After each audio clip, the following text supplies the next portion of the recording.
Today is the 7th of July.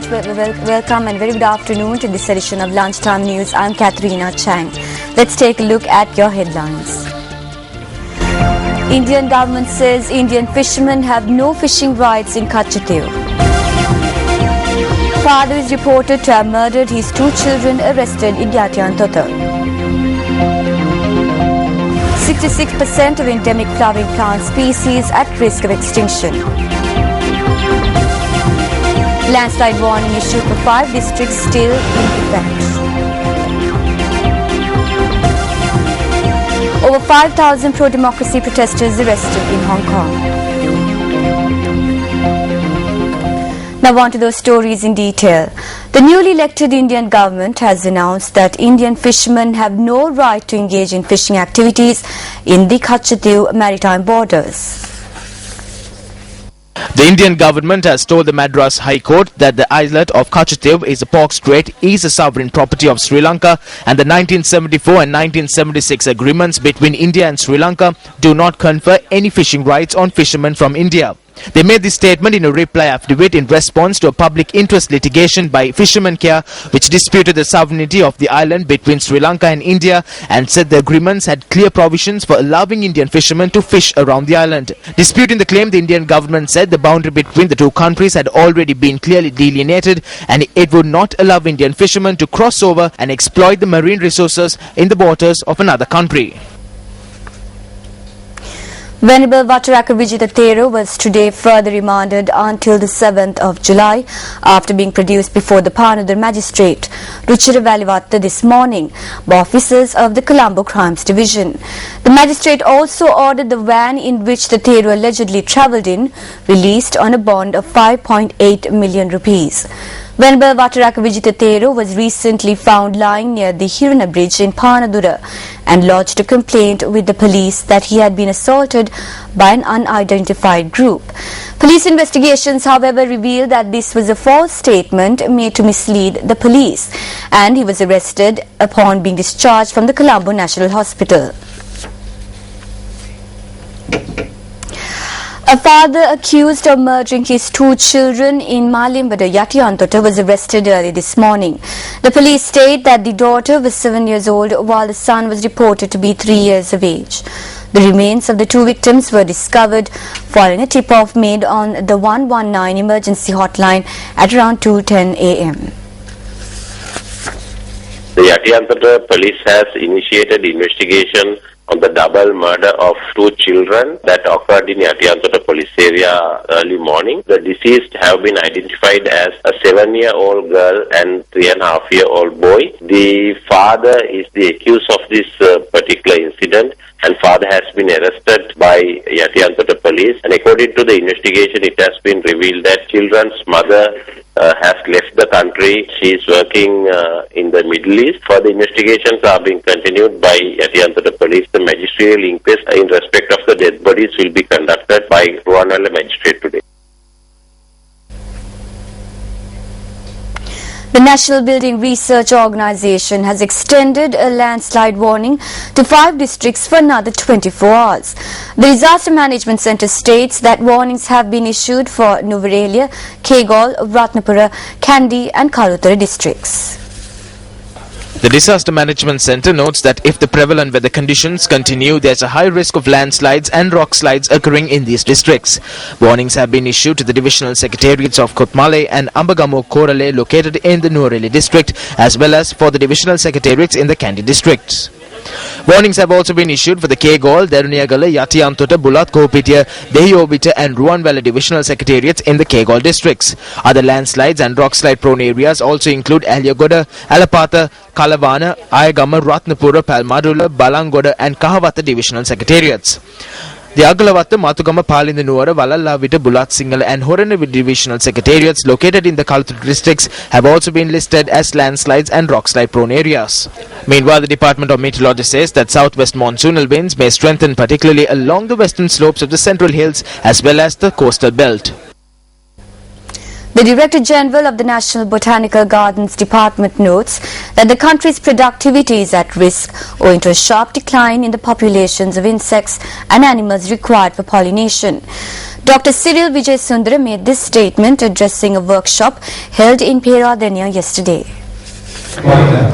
This workshop on protecting and conserving pollinators was held with the participation of experts in the field, including the renowned American scientist Dr. David Rubik. According to the National Botanical Gardens Department, 66% of the endemic flowering plant species in the country are at a risk of extinction.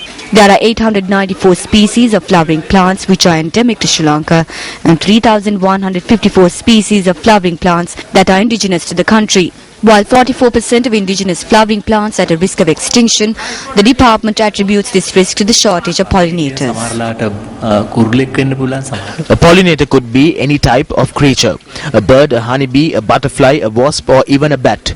There are various types of pollinators. The service rendered by these pollinators is extremely important. If these pollinators are not protected, no matter how many flowers bloom, there will be no fruit. Without pollinators, this world would be colorless. Flowers are colored in order to protect their pollinators. If there were no pollinators, we would never be able to see beautiful flowers. We know that some plants do not have beautiful flowers since the wind acts as the pollinator. Pollinators are extremely important, and if we destroy the pollinators or arrange for them to be destroyed, no matter how many flowers bloom, there will be no fruit. Customs Director Jagat P. Vijayveer says the reputation of the Customs Department and the image of its officers is positive. He made this statement at a media briefing convened at Customs headquarters yesterday. The media briefing was convened to inform the media on the new building that will house Customs headquarters, which will be declared open by the President on the 14th of this month. A Customs Week has been declared from the 7th to the 13th of this month to mark the occasion. In a bid to raise public awareness on new trends in customs, the vision of Sri Lanka Customs and its history, social security and trade and tourism facilities. It was a challenge to remain the black mark that was cast on this name. The support of the media in this task has been immeasurable. I see this as reporting the reality. The Customs Department has conducted many raids in the recent past and has worked to protect the values and society of this country. The Customs Department has become a major support towards a strategy which earns half of the country's revenue. There was a time when our officers faced various criticisms. It could be the same at present. This will not go away. It is difficult for us to change instantly. Nevertheless, at present, we have managed to turn this image to a positive by a great deal. කොහොමුණත් ඒ ප්‍රතිරූපය මේ වෙනකොට විශාල වශයෙන් අපි හොඳ තත්වයකට ගෙනල්ලා තියෙනවා. මේකට අවුරුදු දහස් ගණනක ඈත ඉතිහාසයක් තියෙනවා. There's a history that dates back thousands of years in folklore. It is considered the second oldest profession. Collecting revenue, implementing the law, providing social security and facilitating trade are the four purposes of this department, and it is the primary task of our Customs Department to take this forward with balance.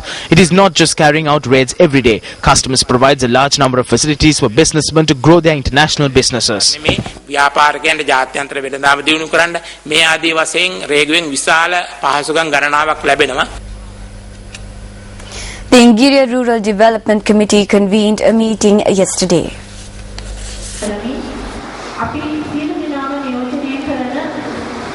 අපේ රටේ අනවශ්‍ය ප්‍රශ්නයක් ඇති වුණා. An unnecessary situation arose in our country. It erupted from our district. Certain individuals attempted to create such activities here in Ingiriya. They even attempted to hang black flags in the area. Such incidents may take place in the future. As government officials, we need to be mindful. I do not understand as to why people try to create unnecessary issues instead of maintaining a peaceful environment. මිනිස්සු ගහමරා ගන්නවා බලන්න ආසාවද?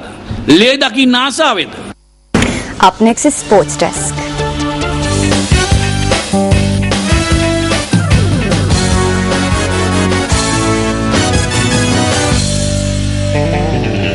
Angel Di Maria's extra time winner carried Argentina into the World Cup quarter-finals after an unconvincing display against Switzerland.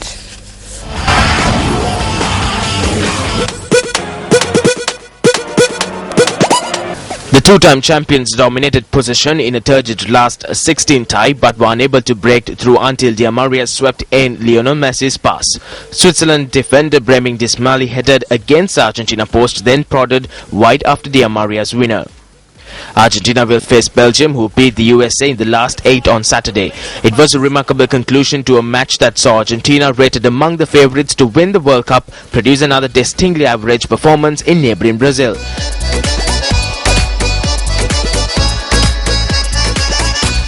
Belgium's golden generation earned the chance to live up to their billing as they reached a first World Cup quarter-final for 28 years with an extra time win over the USA in Salvador. This was another brilliant and breathless occasion. Belgium walk away deserving winners, but only after a performance of incredible spirit and bravery from the US. As it was Kevin De Bruyne scored the goal that finally broke US's resistance in the second minute of extra time of Arena Fontanova. Substitute Romelu Lukaku fired in a second 11 minutes later to apparently end the contest.